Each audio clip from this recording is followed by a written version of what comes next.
శ్రీవారి ప్రసాదంలో కల్తీ వ్యవహారం మళ్లీ సుప్రీంకోర్టుకి ఎక్కింది. ఇది వెరీ సీరియస్ మ్యాటర్ అని పిటిషనర్ వాదిస్తే అంత సీన్ లేదు అని తేలిగ్గా తీసుకున్నారు సీజేఐ. ఆఖరికి హూ ఆర్ యూ అనే దాకా వెళ్లాయి వాదోపవాదాలు. ఇంతకీ చీఫ్ జస్టిస్ కి ఎందుకు ఏ అంశం మీద అంత కోపం వచ్చింది? కొవ్వు కలిసిందని ఎలా చెప్తారు? మీరేమైనా కల్తీని పసిగట్టే నిపుణులా? ఏదైనా ఉంటే సిబిఐకే చెప్పండి. శ్రీవారి లడ్డూ ఇష్యూలో సుప్రీం కామెంట్స్. తిరుమల లడ్డూ ప్రసాదం కల్తీ అంశంలో మరో కీలక పరిణామం జరిగింది.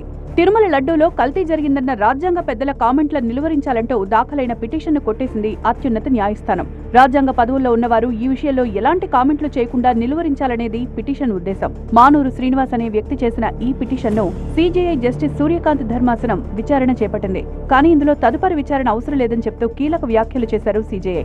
జంతువుల కొవ్వు కలిసిందని చెప్పడానికి మీరేమైనా నిపుణులా అని ప్రశ్నించారు. కల్తీ వ్యవహారంపై ఇప్పటికే సిబిఐ విచారణ చేపట్టి నివేదిక ఇచ్చిన విషయాన్ని కూడా గుర్తు చేశారు.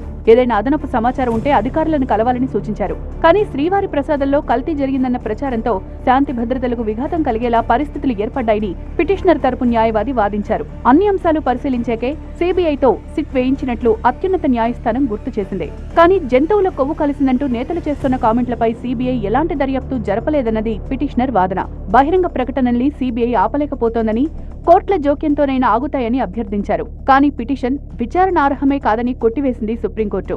తిరుమల ప్రసాదంలో కల్తీ నెయ్యి వాడారని 2026 ఫిబ్రవరి 24న ఏపీ సీఎం చంద్రబాబు చేసిన వ్యాఖ్యలతో దుమారం రేగింది.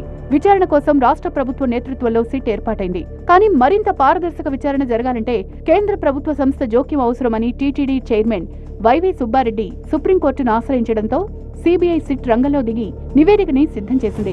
కాకపోతే ఈలోగానే లడ్డూలో కల్తీపై రాజకీయ నేతలు పదే చేస్తున్న ప్రకటనలు నిలువరించాలని సుప్రీంకోర్టులో పిటిషన్ దాఖలైంది.